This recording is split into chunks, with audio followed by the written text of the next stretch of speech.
कई वर्षों पहले की बात है, जब दुनिया आधुनिक नहीं हुई थी।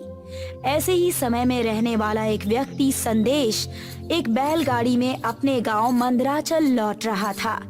उसके हाथ में एक चिट्ठी थी जिसे वो पढ़ रहा था। संदेश, तुम पिता बन चुके हो, पर शायद जब तक ये पत्र तुम तक पहुंचे तब तक 1 महीना बीत चुका होगा। हमने लल्ला का नाम विद्युत रखा है। जल्दी लौट आइएगा। आपकी विमला। संदेश ये पत्र पढ़कर बहुत ही खुश था, पर इसे पढ़ते पढ़ते वो कुछ सोचकर रोने लगता है। सांझ हो जाती है और संदेश अपने घर पहुंचता है। घर आते ही उसकी पत्नी विमला अपने बेटे विद्युत के साथ उसका स्वागत करती है। आइए, स्वागत है आपका। बहुत देर हो गई आपको आने में। मैं तो कितना डर गई थी और आप भी यहाँ नहीं थे। रास्ते भर यही सोचकर मेरी आंखों में आंसू आ रहे थे कि इतने कठिन समय में मैं तुम्हारे पास नहीं था। काश कोई ऐसी चीज होती जो हमें तुरंत ही बात करवा देती एक दूसरे से।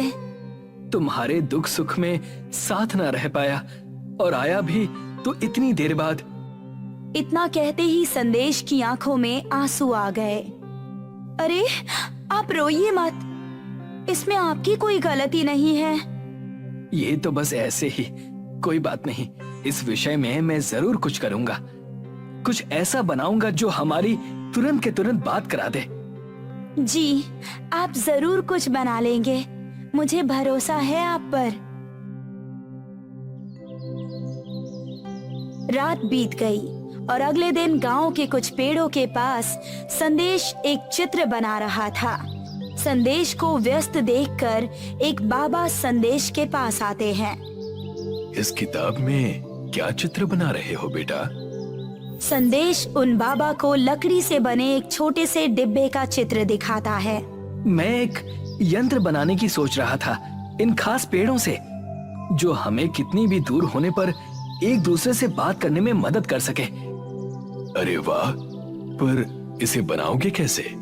इन पेड़ों से जो ऊर्जा का संचालन और संचार करते हैं उससे। और इस पेड़ की ऊर्जा समझने और भापने की शक्ति का इस्तेमाल तुम इस यंत्र में कैसे करोगे? यंत्र का जो चित्र मैंने आपको दिखाया उसी तरह के चुंबक वाला यंत्र बना लूंगा। बस दिक्कत यह है कि ये यंत्र उन अलग अलग ऊर्जाओं को पहचानेगा कैसे?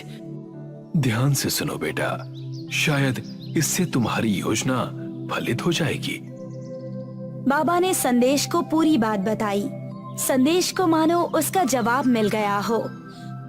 आपका धन्यवाद, आशीर्वाद दें बाबा। तुम्हारा कल्याण हो। संदेश तुरंत अपने मित्र उद्धव को बुला लाता है। दोनों पेड़ काटने के औजारों के साथ वहां पहुंच जाते हैं। इस पेड़ को काटकर हम एक स्तंभ खड़ा करेंगे और फिर कुछ इस तरह के छोटे छोटे यंत्र बनाने हैं। संदेश वही चित्र अपने मित्र उद्धव को भी दिखाता है और साथ ही उसे उस यंत्र के बारे में बताता है। ये तो बड़ा ही काम का यंत्र है, पर ये काम कैसे करेगा? अरे सब्र रखो, पहले बन जाने दो, फिर बता दूंगा। अच्छा भाई, ठीक है। दोनों ही पेड़ काटते हैं और उस पेड़ को काटकर कुछ ही दिनों में उस चित्र की तरह एक लकड़ी का स्तंभ तैयार हो जाता है। लो भैया, बन गया लकड़ी का स्तंभ और चित्र की तरह ही चुंबक के यंत्र। अब जल्दी बताओ कि इसे इस्तेमाल कैसे करना है? भाई बस कुछ पल और रुक जाओ, वो आती ही होगी। अब कौन आ रहा है? तभी वहाँ पर विमला आती है। बस तुम्हारा ही इंतजार था। आओ विमला। माफ कर दीजिएगा जी, वो लल्ला सो ही नहीं रहा था तो देर हो गई। अब बताइए भी, क्या खास दिखाना था आपको? बताता हूँ। जब हम दोनों इस यंत्र और स्तंभ को एक साथ छुएंगे तो ये हमारी ऊर्जा पहचान लेगा और फिर जब भी हम एक दूसरे से बात करना चाहेंगे ये हमारी बात करा देगा। क्या? सच? हाँ बिल्कुल सच। चलो अब इसे इस्तेमाल करके देखते हैं। विमला, संदेश और उद्धव तीनों स्तंभ को छूकर कुछ देर तक खड़े रहते हैं और उस लकड़ी के यंत्र से आवाज आने लगती है। हाँ, इससे तो आवाज आई। इसका मतलब है कि अब तुम्हारी ऊर्जा स्तंभ ने और इस यंत्र ने पहचान ली है। अच्छा, तो भाभी आप ऐसा करिए कि घर चले जाइए और हम यहाँ से बात करने की कोशिश करेंगे। विमला अपने घर आ जाती है और उस यंत्र को एकटक निहारती है। तभी अरे विमला, तुम्हें मेरी आवाज आ रही है? हाँ हाँ हाँ, हे भगवान, गजब की माया है। ये यंत्र तो सही में बोलता है। वाह भाई, क्या चीज बना दी। इससे तो गांव की कठिनाइयां कम हो जाएंगी। तीनों उसे देखकर बहुत ही खुश हो जाते हैं। कुछ महीने बीत गए और संदेश ने बाजार में आधुनिक यंत्र की दुकान खोल ली थी। अब गांव में लगभग हर व्यक्ति इस यंत्र का इस्तेमाल कर रहा था। संदेश अपनी दुकान में बैठा था, तभी वहां पर उद्धव आ जाता है। अरे भाई उद्धव, क्या बात है? ऐसे परेशान क्यों दिखाई पड़ रहे हो? परेशान नहीं संदेश भाई, बस कुछ सोच में डूबा था। तो संकोच कैसा? जो कहना चाहते हो कह दो।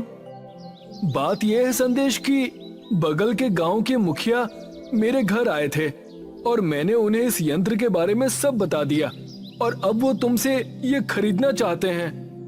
पर तुम दुखी क्यों हो? ये यंत्र किसी के काम में आता है तो बहुत ही अच्छी बात है। तुम उनसे ही पूछ लो, खुद समझ जाओगे कि क्या बात है। अच्छा ठीक है, तुम उन्हें बुला लाओ, मैं उनसे बात कर लेता हूँ। कुछ देर बाद वहां पर बगल के गांव के मुखिया आ जाते हैं। तो आप ही हैं संदेश, बड़े चर्चे सुने हैं मैंने आपके।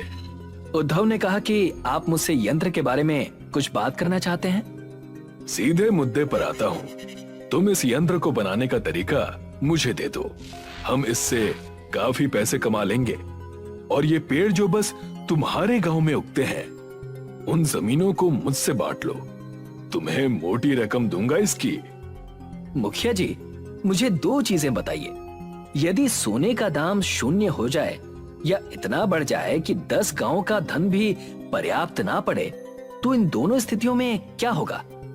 अगर दाम 0 हुआ तो संदूक की जगह सड़कों पर पड़ा होगा, और इतना अधिक बढ़ जाए तब तो ये पूरे देश में बस गिने चुने व्यक्तियों के पास होगा।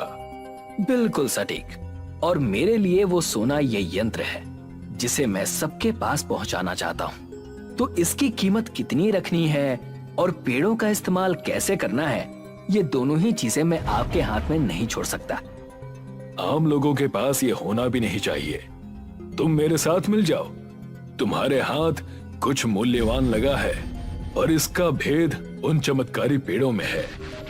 पर अगर तुम मेरा प्रस्ताव नहीं मानते हो तो फिर वही सही। संदेश मुखिया की बातों में नहीं आया तो मुखिया वहां से गुस्से में चले गए। जब कोई ऐसी खोज होती है जो लोगों को कई वर्ष आगे ले जाए, तो प्रगति के साथ साथ उस पर बुरी नजर भी लोगों की पड़ जाती है। तो अब हम क्या करेंगे? ये जरूर उन पेड़ों के साथ कोई छेड़खानी करने की कोशिश करेगा। हाँ, मुझे भी लगता है। उद्धव, मेरी बात सुनो। तुम आज उस स्तंभ के पास निगरानी रखोगे। पर अगर वो पेड़ों के पास चला गया उन्हें काटने तो? हाँ, इसीलिए मैं वहाँ खड़ा रहूंगा। वो चाहे पेड़ों के पास जाए या स्तंभ के पास, वो जहाँ भी जाएगा हम एक दूसरे को यंत्र की मदद से बता सकते हैं। ये तो मैंने सोचा ही नहीं। ठीक है, मैं रात होते ही अपनी जगह पर पहुंच जाऊंगा। रात हो चुकी थी और तब स्तंभ के पास कोई नहीं था। तभी वहां पर वही दूसरे गांव का मुखिया कुछ कर रहा था।